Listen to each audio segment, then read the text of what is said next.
बिस्मिल्लाहिर्रहमानिर्रहीम। अस्सलाम वालेकुम डियर स्टूडेंट्स, उम्मीद करती हूँ आप लोग खैरियत से होंगे। आज हमने डिस्कस करने हैं चैप्टर 16 के important short question chemical industry chapter के। तो पहला इसमें जो शॉर्ट क्वेश्चन है वो है डिफाइन मेटलर्जी। मेटलर्जी हमारे पास जस्ट ये एक एक्सट्रैक्शन प्रोसेस है बाय यूजिंग फिजिकल और chemical methods at large scale to extract metal in pure form. फिर आता है write names of various metallurgical operation. अब मेटलर्जी में जो ऑपरेशंस इन्वॉल्व होते हैं वो 3 तरह की हैं। सबसे पहले हम ओर को एक्सट्रैक्ट कंसनट्रेट करते हैं, फिर उसके बाद उसको एक्सट्रैक्ट करते हैं और तीसरे नंबर पे उसको रिफाइन करते हैं। तो सबसे पहले कंसनट्रेशन ऑफ और एक्सट्रैक्शन ऑफ मेटल, फिर उसके बाद रिफाइनिंग ऑफ मेटल आता है। What do you mean by minerals, ores and gang? Minerals जो under the earth surface solid natural materials होते हैं जो कि मेटल और इम्प्योरिटीज़ ये दोनों कंडीशंस में पाए जाते हैं, यानी मेटल्स के साथ इम्प्योरिटीज़ एसोसिएटेड होती हैं, सॉलिड और नेचुरल होते हैं ये। ओर्स हमारे पास मिनरल्स का जो मेटल वाला पार्ट है जो एक्सट्रैक्ट किया जाता है कमर्शियल लेवल पे with minimum effort and with low cost is called ore. मतलब ये मेटल पार्ट होता है मिनरल्स का। उसके बाद आती है गैंग। गैंग हमारे पास जो मिनरल्स में हमने जिक्र किया है कि इम्प्योरिटीज़ और मेटल्स दोनों चीज़ें पाई जाती हैं जो under earth surface.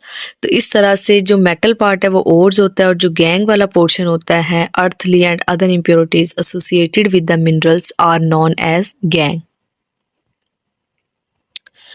Describe froth flotation process. Froth flotation process ये आपने बुक से तकरीबन उतना जो आपको एक पैराग्राफ दिया है वो मुकम्मल करना है और उसकी डायग्राम भी बहुत आसान है। इसमें आपने जस्ट बताना ही होता है फ्रोथ मीन झाग और फ्लोटेशन झाग की शक्ल में तैरना।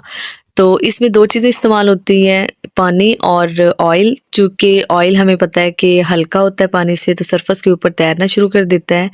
तो यहाँ पे हम और को गैंग से सेपरेट करते हैं ऑन देयर वेटिंग एबिलिटी। तो इसका जो मेजर प्रिंसिपल है वो बेस करता है difference in the wetting ability of ore and gangue particle with the water and oil. तो ऑयल पार्टिकल्स के साथ जो है वो ओर के पार्टिकल्स आपने याद रखना है, ओ फॉर ओर और ओ फॉर ऑयल। इस तरह से जो ओर के पार्टिकल्स है वो ऑयल के साथ वेट होके के सरफेस पे आ जाते हैं, जबकि गैंग के पार्टिकल्स वो भारी होने की वजह से नीचे बैठ जाते हैं बॉटम पे। तो इस तरह हम इनको सेपरेट कर लेते हैं। Name 2 ores of copper.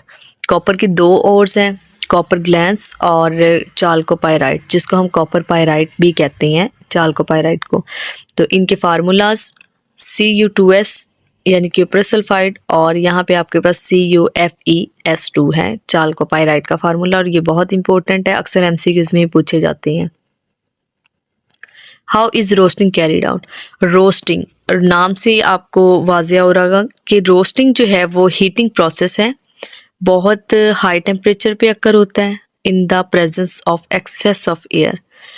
For example अगर हम कॉपर पाइराइट की बात करें तो इसको जब हम एक्सेस ऑफ एयर में और हाई टेम्परेचर पे हीट अप करते हैं तो ये कन्वर्ट हो जाती है क्यूप्रस सल्फाइड और फेरस सल्फाइड के मिक्सचर में। इसकी इक्वेशन है CuFeS2 प्लस O2 एक्सेस में give us Cu2s plus 2FeS plus SO2। Define gravity separation. Gravity separation ये जो प्रोसेस है सेपरेशन का, ये बेस करता है जो आपके गैंग और ओर पार्टिकल्स हैं इनकी डेंसिटी के डिफरेंस पे। ये भी आपने बुक से तैयार कर लेना है paragraph. What is the principle of salvage process. Solvay process का जो प्रिंसिपल है वो लो टेम्परेचर पे और लो सॉल्युबिलिटी पे बेस करता है ऑफ सोडियम बाइकार्बोनेट। जब कार्बन डाइऑक्साइड को अमोनिकल ब्राइन सोल्यूशन से गुजारा जाता है तो सोडियम बाइकार्बोनेट वो प्रेसिपिटेट आउट हो जाता है, और यही इसका प्रिंसिपल है। इसकी इक्वेशन दी हुई है, आप देख सकते हैं। Na plus HCO3 give us NaHCO3 solid. S stands for solid.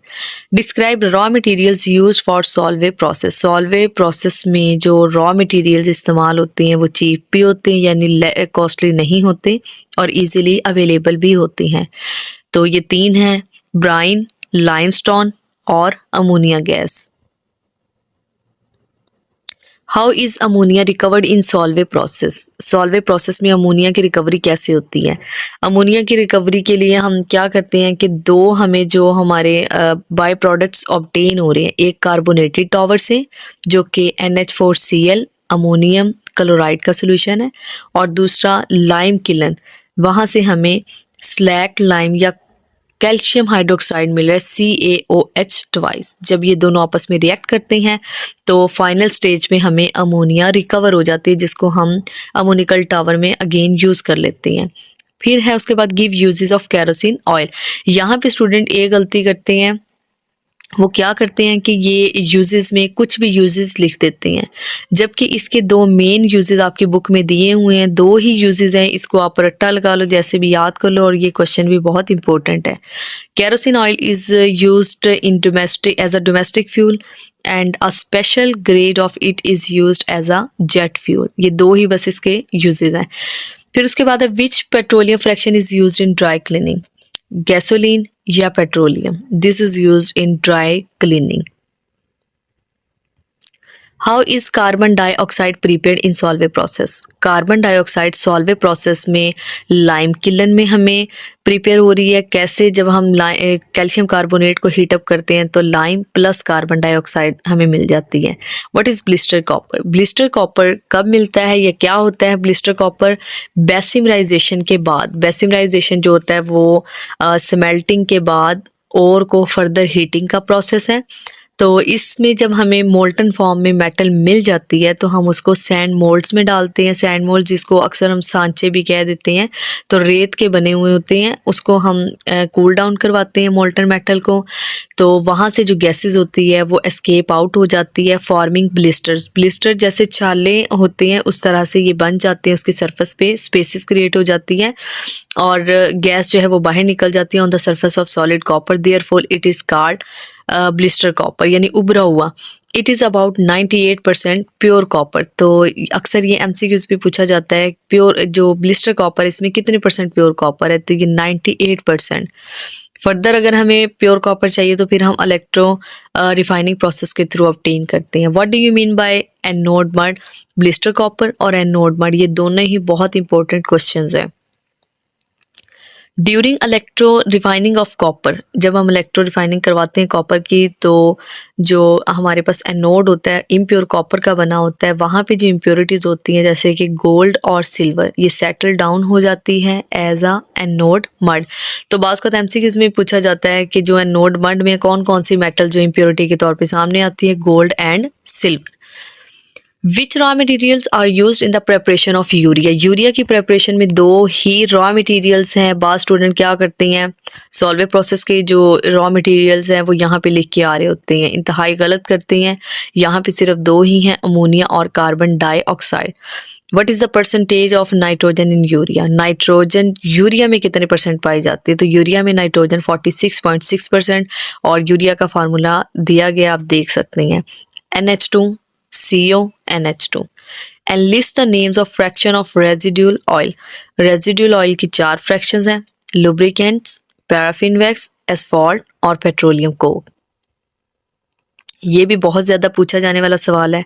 उसके बाद आता है what is mean by diesel oil and fuel oil? Diesel oil में जो कार्बन की कंपोजिशन है या कार्बन की फ्रैक्शन है वो C13 to C15 तक होती है, जबकि फ्यूल ऑयल में C5 से C18 तक। और डीजल ऑयल जो है वो हैवी व्हीकल्स में इस्तेमाल होता है, जैसे कि ट्रक्स, रेलवेज। इसमें आपने याद ये रखना है कि हैवी व्हीकल में डीजल ऑयल इस्तेमाल होता है। और फ्यूल ऑयल जो है वो शिप्स में, इंडस्ट्रीज वगैरह में, बॉयलर्स में इस्तेमाल होता है हीटिंग पर्पस के लिए। क्वेश्चन नंबर 20 है how is ammonia prepared from for the synthesis of urea? This is also very much important question और बहुत दफ़ा आ चुका है। Ammonia is prepared by Haber process. Ammonia को हम किस प्रोसेस के थ्रू करते हैं तैयार यूरिया बनाने के लिए? हैबर प्रोसेस के थ्रू।